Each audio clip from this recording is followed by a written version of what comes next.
We all like to think that we have a social conscience. We want to do the right thing, and we believe that if we could, we would try to help people who are less fortunate than ourselves. But it's still inspiring to see other people putting these thoughts into action. When Bill Gates started his computer company, Microsoft, in 1975, he couldn't have guessed that fewer than 25 years later, he would have become the richest man in the world. Gates made billions of dollars at Microsoft, and in 1994, he and his wife, Melinda, started using their wealth to help others. In 1999, they started the Bill and Melinda Gates Foundation, and, with the help of other rich individuals like Warren Buffett, they began making a real difference to the lives of people around the world. In 2008, Bill Gates started working full-time at the foundation. By 2010, the foundation had given over $24 billion to programs around the world, with work focusing on global development and healthcare. Much of this work focused on preventable diseases that affect the developing world. 2/3 of deaths in children under 5 in developing countries are due to diseases that can be prevented, such as malaria. Malaria is spread by the bite of a mosquito, and it causes nearly 1 million deaths every year. 95% of these deaths are in Africa, and 85% of those who die are under 5 years of age. But you don't need to be wealthy to make a difference to people's lives. The day-to-day work of an individual can be just as important as the huge resources of a billionaire's foundation. Sometimes, you just need to have the time and the desire to help make a real difference. This is Pam Llewellyn, a nurse from a small town called Upton in England. When Pam retired at the age of 59, she knew that she wasn't ready to simply stop helping people. And just a year later, she was living in a remote rural town in Uganda in East Africa, using her experience as a nurse and working as a member of an organisation called Voluntary Service Overseas, or VSO. So, were her family surprised at her decision to give up her comfortable life in England to go and work in Africa? I don't think they were surprised, really. They know that during my life I've done slightly different things. I retired at 59 knowing that I wanted to do something different and exciting, and that was the beginning of my VSO journey and the beginning of my first ever visit to Africa and my beginning of understanding diseases like malaria.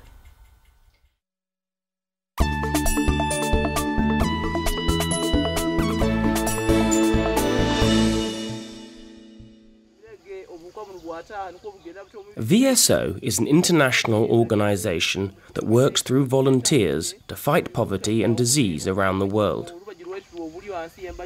Over a period of years, I'd heard a couple of interviews about people that had gone to Russia, Southeast Asia, Africa, and I always thought, I'd like to do that one day.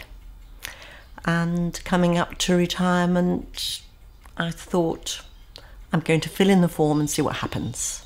VSO sent Pam to the district of Miria in the northwest of Uganda. In this remote rural area, many people live in poverty. A lot of villages haven't got running water, and people have to get their water from a pump.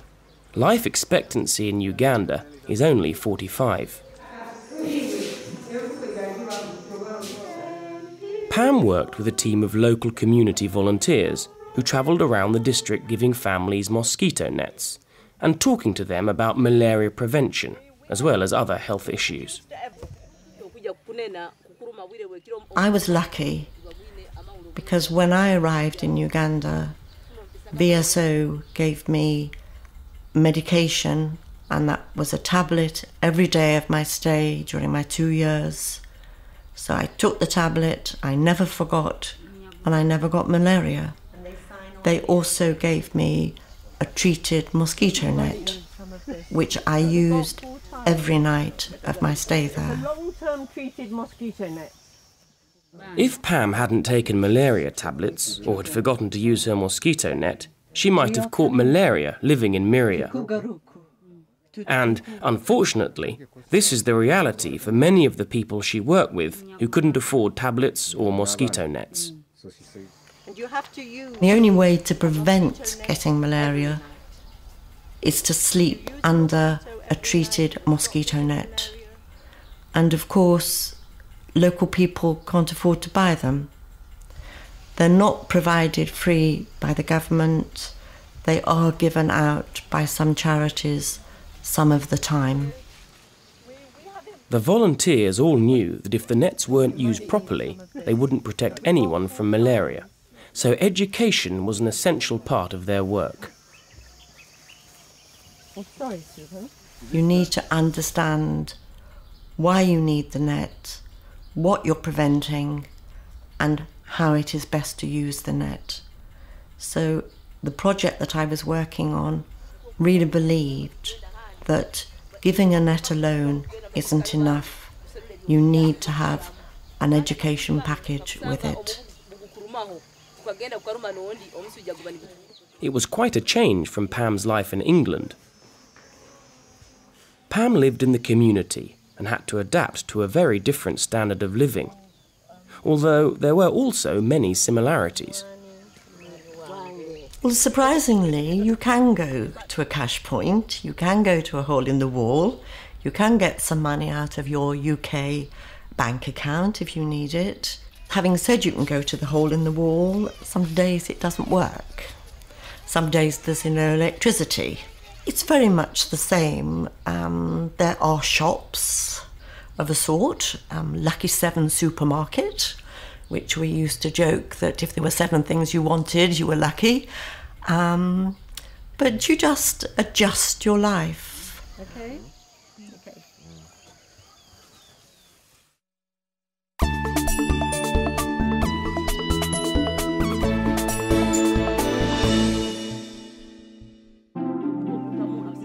Pam spent 2 years in Uganda and became part of the community in Miria.